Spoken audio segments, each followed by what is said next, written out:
تعالوا بقى نتكلم شوية عن مجالات الجرافيك. هما يعني مجالات كتيرة، هما حوالي 6 أو 7 مجالات.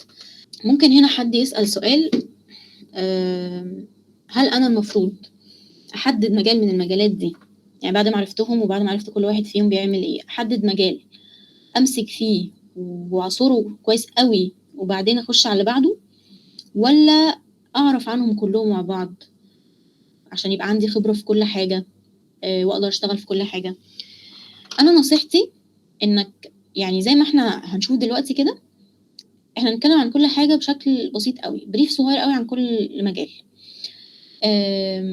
فأنت يعني هتبقى عرفت شوية حاجات عن كل حاجة. ممكن في وسط ما أنا بتكلم كده هتلاقي نفسك في مجال منهم شدك قوي، عايز تعرف عنه أكتر.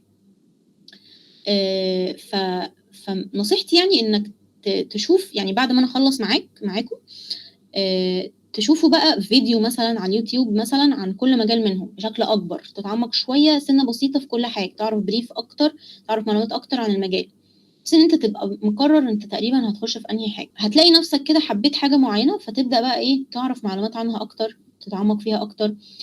بلاش تشتت نفسك في إنك تعرف عن كذا حاجة، ده هيجي مع الوقت. يعني خلي نفسك بس مركز في حاجة واحدة، وبعدين واحدة واحدة هتلاقي نفسك أصلا كلهم يعني كله مرتبط ببعضه، فهتلاقي نفسك دخلت في باقي الحاجات. يعني ما تستعجلش. طيب أول مجال، وده مجال من المجالات المعروفة في الجرافيك، هو مجال العلامات التجارية أو براند ديزاينر أو فيجوال ايدنتيتي أو البراندنج. دول بيعملوا إيه بقى؟ دول بيعملوا اللوجو، ده طبعا أشهر حاجة. بيعملوا الألوان، الخطوط، المطبوعات اللي هي يعني مثلا انت هتعمل شركة معينة مثلا، مش تعمل لها لوجو بس، لا انت هتعمل براند. يعني ايه براند؟ براند مش بس لوجو، لا اللوجو ده جزء صغير قوي، حاجة كبيرة كده اسمها البراند. يعني هديكم مثال عشان نفهم اكتر. مثلا ماكدونالدز ليهم لوجو، بس هل ماكدونالدز عبارة عن لوجو بس؟ لا طبعا. ماكدونالدز عبارة عن لوجو، عبارة عن ألوان معينة بدرجة لون معينة، اللون الأصفر بتاعهم المميز ده، والأحمر كمان ساعات بيستخدموه. ماكدونالدز عبارة عن عارفين واصلة لحد إيه؟ ديكور معين. يعني أنت أي فرع هتدخله من فروع ماك هتلاقوه شبه بعضه كده، كأنك دخلت نفس المكان. فحتى دي تبع البراند. البراند كمان بيدخل فيه التون اوف فويس. يعني ايه تون اوف فويس؟ يعني لو انت كنت مثلا درست ماركتنج هتعرف ايه هو التون اوف فويس. يعني اللهجة بتاعتك وانت بتكلم العملاء عاملة ازاي، هل هي بروفيشنال ولا مثلا فاني ولا عاملة ازاي اللهجة بتاعتك، التون اوف فويس. فده بيفرق طبعا. البراند كمان في نتكلم برضو، خلينا نكمل في ماك عبارة عن ايه برضو. هتلاقي فيه أصوات معينة، أول ما بتخش كده مثلا الفرع هتلاقي فيه أصوات شغالة، حاجات معينة كده في الباك جراوند، هتلاقي نفسك ايه، حاسس بنفس الجو، نفس ريحة الأكل، نفس الكواليتي ثابتة في كل حتة. الإعلانات ليها شكل معين. هو ده قصدي بالبراند. فالديزاينر بقى بيعمل ايه في البراند كله؟ بيعمل لوجو. يعني دي من الحاجات الأساسية في البراند، لأن اللوجو انت مجرد ما هتشوف اللوجو هتعرف البراند ده ايه، تعرف انت بتتكلم عن ايه. اللوجو وايه كمان، بيعمل المطبوعات، البيزنس كارد، التغليف، يختار الفونت. الفونتات برضو يعني من البراندز يعني لما يبقى براند قوي بيبقى مختار فونت معين، هو ده اللي بيستخدمه في كل حاجة، ما يقعدش كل حاجة يستخدم لها فونت، لا يعني هو بيبقى مثبت حاجة معينة بحيث ان اللي يشوف الفونت ده مثلا مع اللوجو خلاص يعرف احنا بنتكلم عن ايه. طيب من البرامج الأساسية اللي انت هتبقى محتاجها في المجال ده هو الادوبي إلستريتور وادوبي فوتوشوب. طبعا هو الفوتوشوب هتلاقوه تقريبا متكرر معانا في كل المجالات، لان هو اساس البرامج كلها. انت مجرد بس ما هتتعلم الفوتوشوب هتلاقي نفسك سهل انك تتعلم اي برنامج تاني من برامج ادوبي، لان هو الاساسي. بصراحه انا بحبه جدا، وانا يعني بحبه اكتر من اي برنامج تاني وبرتاح في الشغل عليه. لكن كل برنامج ليه وظيفه. يعني انا في حاجات مش بقدر اعملها على الفوتوشوب، لازم اعملها على الإلستريتور. ما اقدرش اعملها على فوتوشوب، لازم اعملها على افتر افكت. كل برنامج ليه وظيفة، بس كلهم في النهاية إيه، مَيّة واحدة برضه، واخدين من بعض. يعني فوتوشوب يقدر يعمل فيديو، لكن إنك تشتغل professional أكتر على إيه، على بريمير. بريمير يقدر يعمل ديزاين وتصميم، بس طبعًا الهيرو في التصميم هو مين؟ طبعًا فوتوشوب، ما فيش كلام. طيب كده ده أول مجال، مجال العلامات التجارية أو الbrand designer أو visual identity أو الbranding، سموه زي ما تسموه. مجال هو مصمم الدعاية والإعلان أو الadvertising. المجال ده بقى لذيذ برضه وتفاصيله كتيرة أوي بصراحة. هو مجال اللي بيعملوا فيه البوسترات. البوسترات دي سواء البوسترات المطبوعة يعني حاجة اتطبعت أو كده، أو بوسترات الديجيتال عادي اللي بنشوفها على الإنترنت. تمام. يعملوا أغلفة الكتب زي ما احنا شايفين قدامنا كده، يصمموا البروشور، الفلايرز، البيلبوردز، الإعلانات اللي هي بتبقى في الشوارع. يعني بيبقوا تقريبا بيعملوا زي ما هو دعاية وإعلان، فبيعملوا الإعلانات سواء بقى ديجيتال أو مطبوعة. برضو الحاجات المطبوعة بيبقى ليها شروط كده معينة وتفاصيل تانية كتير قوي. يعني بيشتغلوا في الطباعة بيبقى فيه تفاصيل كده محتاجين يعرفوها علشان يجهزوا الفايل الملف ده للطباعة، يبقى مجهزينه بطريقة معينة. طبعا المجال ده بقى مش بس البوسترات والإعلانات، لأ بقى داخل فيه بقى حاجة كده جديدة ظهرت علينا جديد، هي السوشيال ميديا، إعلانات السوشيال ميديا أو تصميم السوشيال ميديا. وده لو في منكم سمع عنه قبل كده، المجال ده دلوقتي بقى معروف جدا. وده بالمناسبة المجال بتاعي اللي أنا شغالة فيه دلوقتي وبشتغل فيه أكتر من 3 سنين، هو مجال السوشيال ميديا. السوشيال ميديا دلوقتي بقت يعني مكتسحة شوية، وأي حد بيبتدي يعمل يعني يبدأ مثلا في مشروع جديد، بيبقى ايه اول حاجة بيفكر فيها انه يعمل اكونتس على السوشيال ميديا ويبتدي يعلن عن مثلا الحاجات اللي بيبيعها او كده. فبيبقى محتاج ايه، بيبقى محتاج مصمم يعمل له التصميمات دي. فالمجال ده، مجال التصميمات السوشيال ميديا ده، هو مفصول عن مجال الدعاية والاعلان، بس هو نفس الكاتيجوري، نفس الحاجة، هو تبعه يعني. بس بقى خلاص بقى تايتل لوحده، بقينا دلوقتي بنشوف حد بيبقى سوشيال ميديا ديزاينر، فاهمين قصدي؟ فهو من كتر ما هو بقى مشهور وبقى معروف جدا والناس كتيرة بقى مطلوب كتير قوي الفترة دي. وهو مش صعب يعني هو مجال مش صعب، وبرضه في أساسيات محتاج تعرفها، بس هو مش صعب زي مثلا الطباعة، مش صعب زي البراند. يعني كل حاجة ليها صعوبتها واللذاذة بتاعتها، بس ايه، السوشيال ميديا مجال حتى لذيذ يعني، قريب لينا شوية. من البرامج اللي انت تستخدمها بشكل اساسي في المجال ده هو الفوتوشوب والإلستريتور برضو، ومعاهم برنامج ثالث كده اسمه الإنديزاين، ده للتنسيق الكتب والبروشور والحاجات دي. ثالث مجال هو الموشن جرافيك. الموشن جرافيك ده بقى اللي هو عارفين انتوا الفيديوز اللي هي بيبقى حاجة عاملة زي الكرتون كده أو الإلستريشنز بتتحرك، أو مثلا نشوف لوجو معمول بطريقة معينة كده، في تحريك لوجو متحرك، يعني بيتحرك مثلا انترو لفيديو، اوترو، الحاجات دي. فده بيبقى برضه ده مجال لذيذ قوي برضه وحلو قوي قوي. وانا برضه اشتغلت فيه كذا مرة.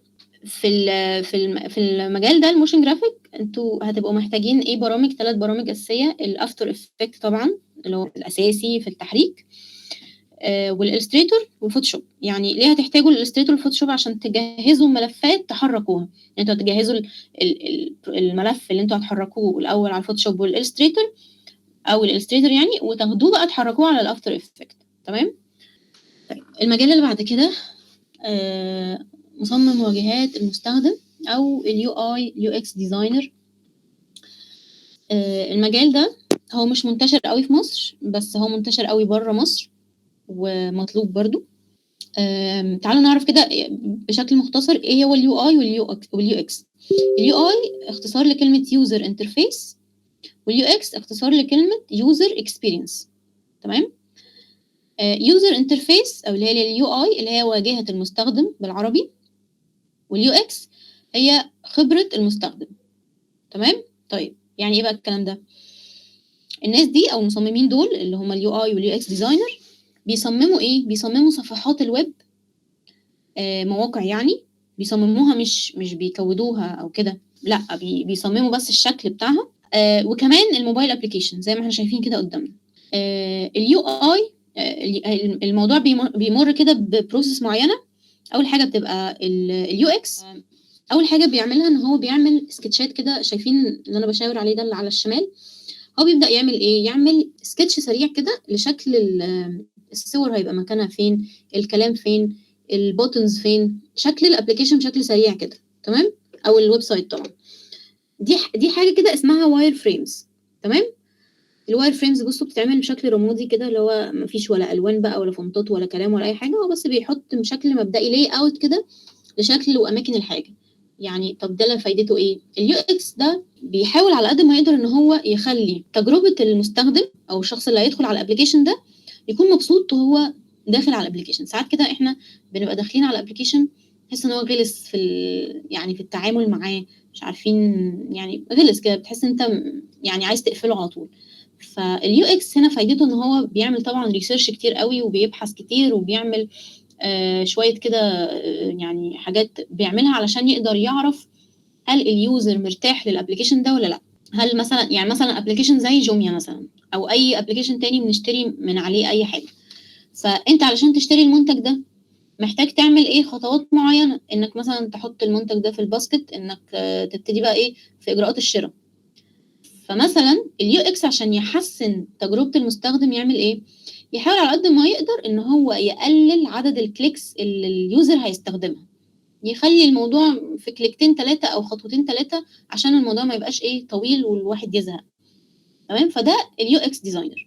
يعني شغلته باختصار كده هو يعني بيقعد يعمل search كتير أوي ويعمل الwire frame زي ما إحنا كده. طيب الUI بقى اللي هو واجهة المستخدم أو الuser interface، ده بقى الUI designer، ده بقى اللي بيعمل التصميم. بعد ما بياخد الwire frames من الUX designer يبتدي بقى يعمل لها إيه، التصميم، يحط بقى الألوان، يحط الصور، يحط الtext، يحط الفونتات، يستخدم فونتات معيّنة زي ما أنتم شايفين كده للapplication. فبيطلع في النهاية شكل الapplication الشكل النهائي اللي إحنا إيه، بنشوفه. طبعًا بعد كل الكلام ده بيروح بقى التصميم ده بيروح للdeveloper أو المبرمج، هو بقى اللي إيه، بيكوّده بيعمله بقى إيه، يطلع للنور يعني application وكده. طيب البرامج اللي أنت هتستخدمها في المجال ده بشكل أساسي Adobe XD وFigma، ده Figma ماشي، وPhotoshop. ليه هنستخدم Photoshop؟ علشان تعمل إخراج زي كده، يعني مش أكتر، يعني أنت بس تعمل إيه، إخراج يبقى تعمل presentation شكله حلو للشغل بتاعك. المجال اللي بعد كده هو المونتاج وتعديل الفيديوهات أو الفيديو editing يعني. ده برضه يعني داخل من ضمن مجالات الجرافيك. ومش بس الفيديو editing، مش بس الفيديوز اللي بنشوفها على اليوتيوب، لأ طبعًا المسلسلات بقى والبرامج، الأفلام، الpromos بتاعة الأفلام، كل ده مونتاج وتعديل فيديو، تمام؟ برضه المجال ده حلو أوي وأنا برضه يمكن دخلت فيه شوية عشان القناة بتاعتي على اليوتيوب. بنستخدم في المجال ده الPremiere طبعًا بشكل أساسي، اللي هو ده Premiere، ده الأساسي يعني في المونتاج، وممكن نحتاج معاه After Effects علشان نعمل شوية effects، مثلًا نعمل transitions، نعمل شوية motion في الموضوع، نحرّك logo زي ما قُلت لكم، مثلًا نعمل intro وهكذا يعني، فممكن نحتاجه. لكن الأساسي تقطيع بقى ومش عارفة وكتات وكده، ده Premiere. طيب المجال اللي بعده هو المجال ال3D. مجال ال3D ده برضه لذيذ أوي، أوي. ومجال بقى ال3D ده هيفيدك أوي وهيضيف لك كتير أوي بقى، يا سلام لو أنت مثلًا social media designer وبدأت تتعلم 3D، ده هيفيدك كتير أوي. ليه بقى؟ ساعات كتير بنبقى عايزين نعمل نجيب مثلًا منتج معيّن نجيبه بزاوية معيّنة، بإضاءة معيّنة كده، وبنقعد ندوّر على الصورة إن إحنا نلاقي صورة زي اللي في دماغنا مش لاقيين. طب إيه رأيك لو أنت اللي عملت الصورة دي بنفسك، أنت اللي عملت لها create بنفسك على ال3D 3D Max مثلًا أو مايا أو السينما 4D، بيطلع لكم أشكال حلوة زي اللي إحنا شايفينها دي. ده ال3D، حاجة تبقى مجسمة وبتدّي إيه، برضه يعني ممكن حاجة زي كده نستخدمها في تصميم social media، ممكن حاجة زي كده نستخدمها برضه، ممكن حاجة زي كده نستخدمها في فيديو أو في حاجة. فبرضه تصميم ال3D ده حلو أوي، أوي، وبرضه مجال يعني حلو يعني.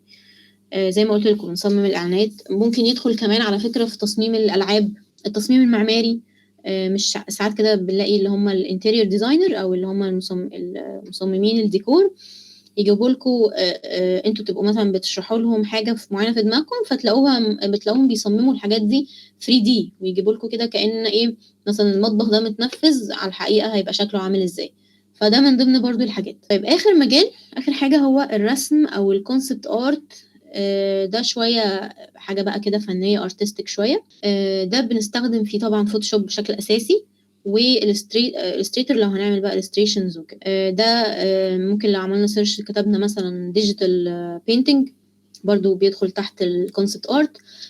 يعني هو شوية الموضوع ده عايز حد يكون عنده حِس فني كده شوية، يعرف يضبّط الألوان، يليّق الألوان مع بعض، يعرف شوية في قواعد الرسم أكتر، يعني رسم قبل كده بإيده فيقدر يرسم digital. وطبعًا نستخدمه في إيه، بيستخدموه مثلًا في خلفيات بتاعة الرسوم المتحركة، فهو مجال لطيف أوي برضه وحلو جدًا. زي ما قُلنا في الأول خالص، إنه كل المجالات دي طبعًا أنت يعني هتلاقي نَفْسك واحدة كده وأنت يعني في طريقك للمجال، هتلاقي نَفْسك خدت حتّة من هنا على حتّة من هنا، على حتّة من هنا، لكن في النهاية أنت محتاج تكون مُلِم بحاجة واحدة وتتخصص فيها، لإنه عشان ما تشتتش نفسك مش أكتر. ممكن بعد ما تتخصص في حاجة معينة وتبقى خلاص مثلًا أخدت وضعك فيها، تبدأ بقى تتعلم حاجة تانية، لإنه مش مجرد بس إنك هتتعلم حاجة وتقف، لأ أنت محتاج طبعًا تزوّد من خبراتك، تزوّد من سعرك في السوق.